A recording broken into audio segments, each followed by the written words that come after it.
Hello everyone, welcome back to my channel. Today topic is IMF, International Monetary Fund. So guys, international monetary fund को discuss करने से पहले हम बात करते हैं कुछ बेसिक चीज़ों पे। गाइज, इंटरनेशनल ट्रेड को फ्री फ्लो करने में जो ये तीन बॉडीज़ हैं, world bank, international monetary fund और वर्ल्ड ट्रेड ऑर्गेनाइजेशन, ये बहुत अहम रोल प्ले करती हैं। सो गाइज, प्रीवियस वीडियो में मैं आपको वर्ल्ड बैंक के बारे में बता चुकी हूँ, जिसको कि हम IBRD बोलते हैं। आज बात करेंगे इंटरनेशनल मॉनेटरी फंड के बारे में।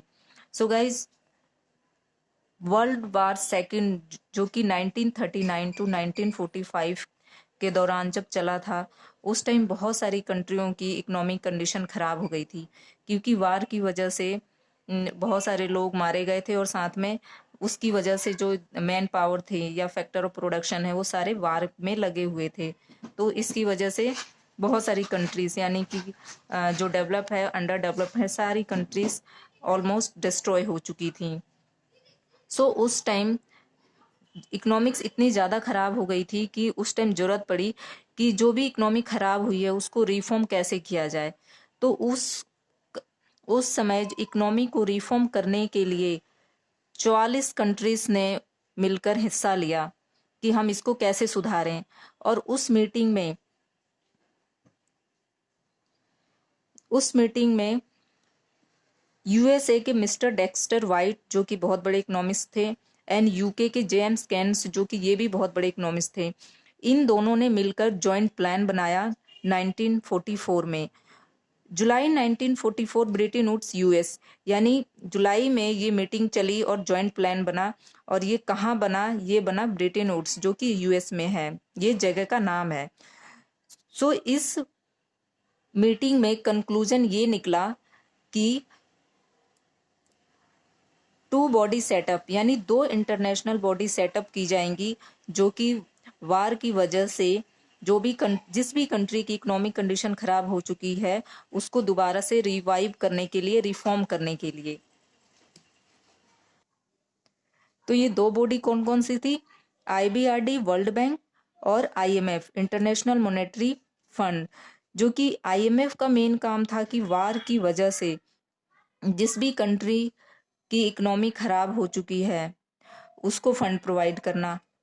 ठीक है गाइज। और सेकंड इंटरनेशनल मॉनेटरी फंड का जो मेन काम था वो ये था कि वार की वजह से, क्योंकि एक्सपोर्ट तो हो नहीं रहा था, क्योंकि जितने भी फैक्टर ऑफ प्रोडक्शन है वो उस वार में लगे हुए थे, तो एक्सपोर्ट हो नहीं रहा था और इंपोर्ट हो रहा था। कुछ ना कुछ इंपोर्ट इसलिए हो रहा था क्योंकि गाइज खाने के लिए तो हमें चाहिए ही, तो जो बेसिक रिक्वायरमेंट के लिए जो चीजें हैं उसका भी इंपोर्ट बार बार हो रहा था। और इंपोर्ट होने की वजह से कंट्रीज जो थी उनकी BOP बहुत ज़्यादा खराब हो गई थी, बहुत ज़्यादा नेगेटिव होती जा रही थी। तो ये जो IMF का जो मेन काम था ये था कि lend to member countries facing BOP problem, means कि जो भी कंट्री BOP के प्रॉब्लम से जूझ रही है, मतलब कि जो उनका बैलेंस ऑफ पेमेंट नेगेटिव में जा रहा है, उसको लैंड करना, उसको उधार देना पैसे। तो हम ये कह सकते हैं कि जिस कंट्री की बैलेंस ऑफ पेमेंट नेगेटिव हो चुकी थी उसको पॉजिटिव करने के लिए फंड प्रोवाइड करने का काम करती थी। ठीक है गाइज। अब बात करते हैं फंक्शंस की। फर्स्ट है financial function. It function as an agency as an providing resources to meet short term and medium term BOP disequilibrium faced by the member countries. Mean जो IMF है वो एज ए संस्था के यानी एजेंसी के तौर पे रिसोर्सेज प्रोवाइड करता है short term and medium term. किसके लिए? जो मेंबर कंट्री है उन कंट्रीज की अगर BOP नेगेटिव में जा रही है तो उसको पॉजिटिव करने के लिए शॉर्ट टर्म और मीडियम टर्म लोन, या हम कह सकते हैं कि फंड प्रोवाइड करने का काम करता है। सेकेंड है consultative function. Means it functions as a centre for international corporation and a source of council and technical assistant to its member. Means जो IMF है वो एज ए सेंटर के तौर पे काम करता है, यानी कि पूरी तरीके से चारों तरफ से वो निगरानी करता है। और वो अगर निगरानी का मतलब ये है कि जो इंटरनेशनल कॉरपोरेशन प्रोवाइड करता है, जिस तरीके से जो एक घर के बड़े लोग होते हैं, तो अगर कोई भी छोटे मोटे झगड़े हो जाएं तो वो बीच में वो कॉपरेट करते हैं, मतलब उन सभी लोगों को मिलवाने का काम करते हैं, अच्छे ढंग से रहें। इसी तरीके से जो आईएमएफ है, अगर कोई डिस्प्यूट हो गई तो वो इंटरनेशनल लेवल पे कॉपरेट करने का काम करता है, और और वो as a source of council का भी काम करता है। अगर जरूरत पड़े तो वो उनसे बात भी करता है कि किस तरीके से जो भी डिस्प्यूट है या जो भी ट्रेड के लिए अच्छा होगा, उसके रिगार्डिंग भी बात करता है। एंड टेक्निकल असिस्टेंस, और साथ ही साथ टेक्निकल असिस्ट भी करता है।